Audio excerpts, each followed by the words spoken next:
This week, our guest is Dr. Hildebrandt. He is Chief of the Center of Excellence in Eating and Weight Disorders and Professor of Psychiatry at Mount Sinai. He specializes in the treatment and biological basis of eating, weight, and addictive disorders. As an active clinician and trained statistician, he leads a team of clinical researchers focusing on cutting-edge treatment. Today, Dr. Hildebrandt will be speaking about anorexia nervosa.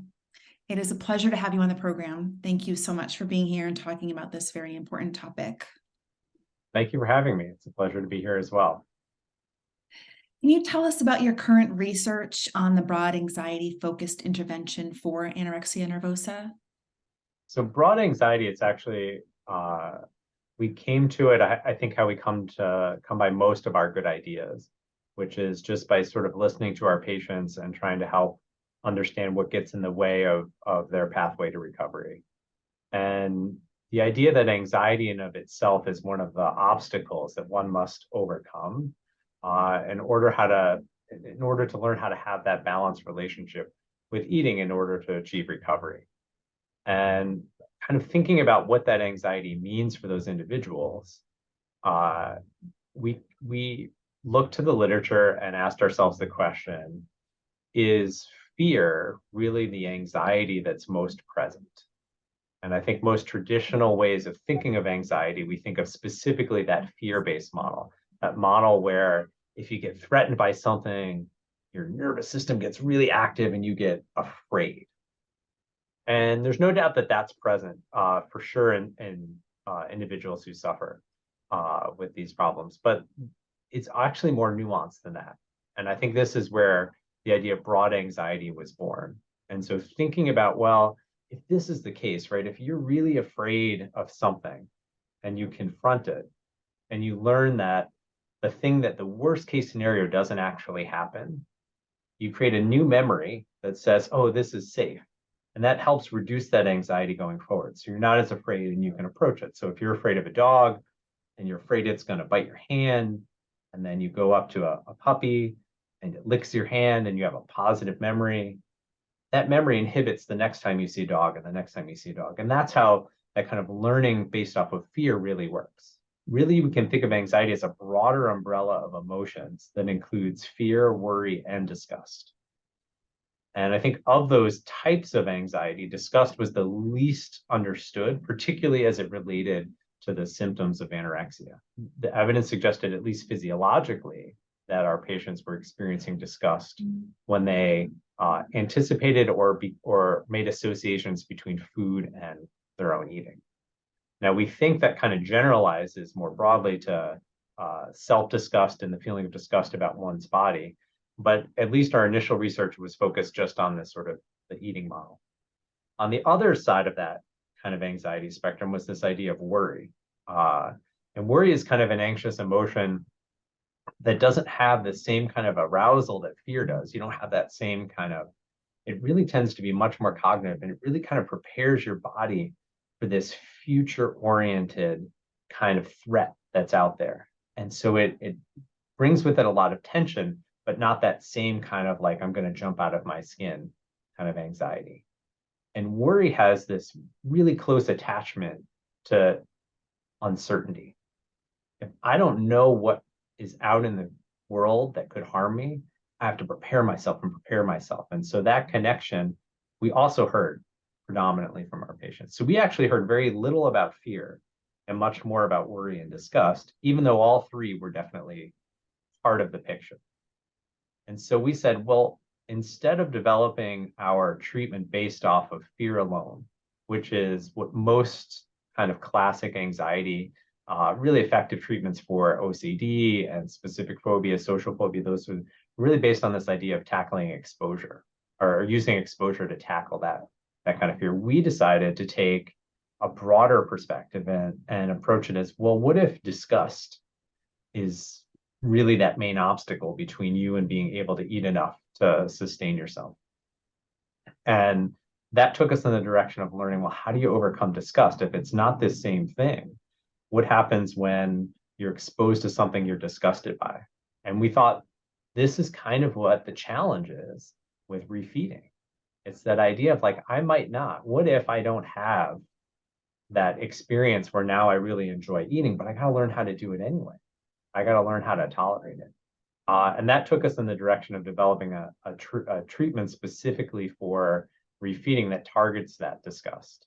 And what we do is use a range of skills that are really focused on helping you increase your ability to tolerate that emotion, and then kind of reframing that experience, not as something that I would expect to go away, but something I can relate to differently, that means something different to me than just that aversive experience I have.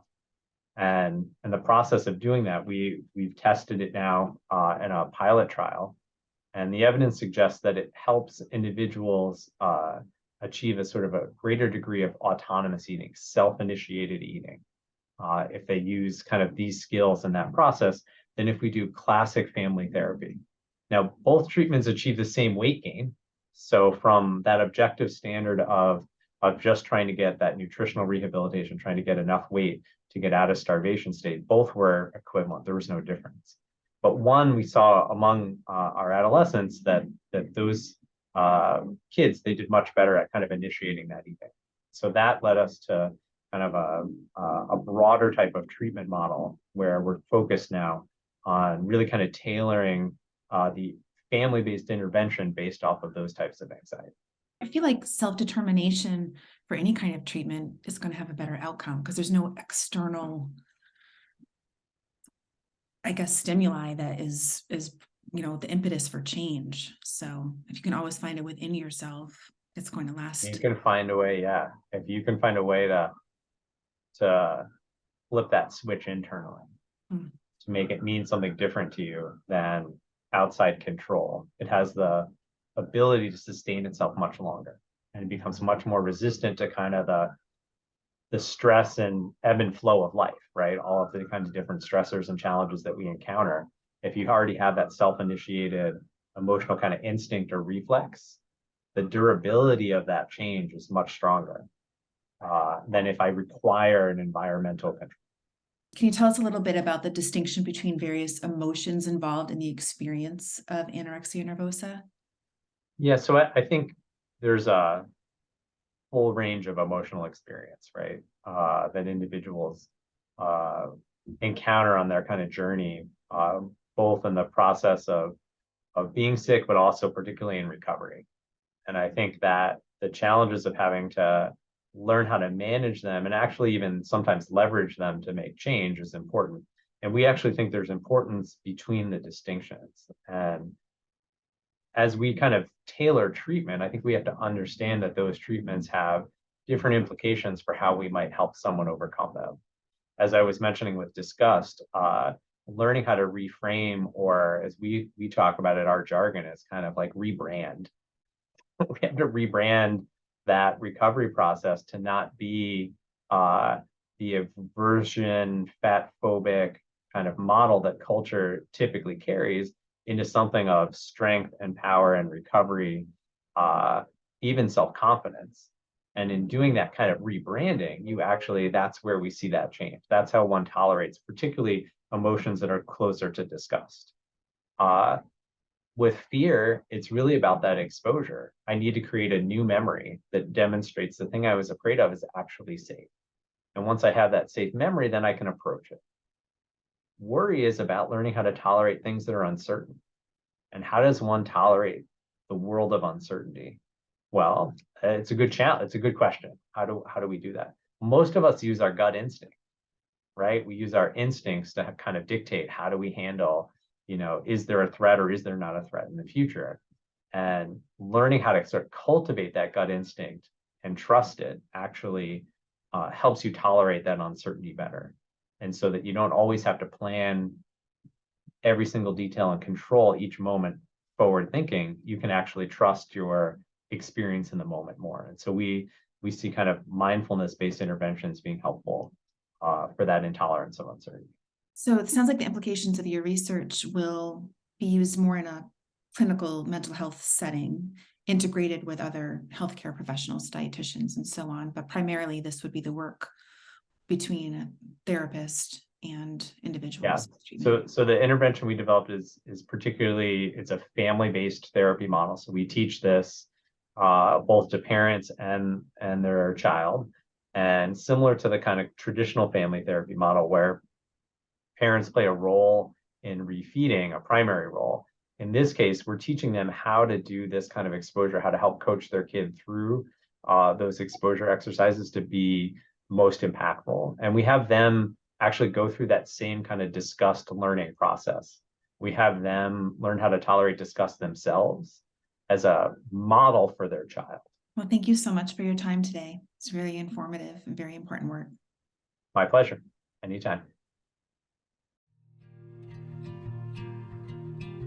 NEDA's mission is to support individuals and families affected by eating disorders and serve as a catalyst for prevention, cures, and access to quality care. NEDA offers programs and services designed to help you find the help and support you need. Whether you have been personally affected by an eating disorder or care about someone who has, recovery is possible, and we're here to support you.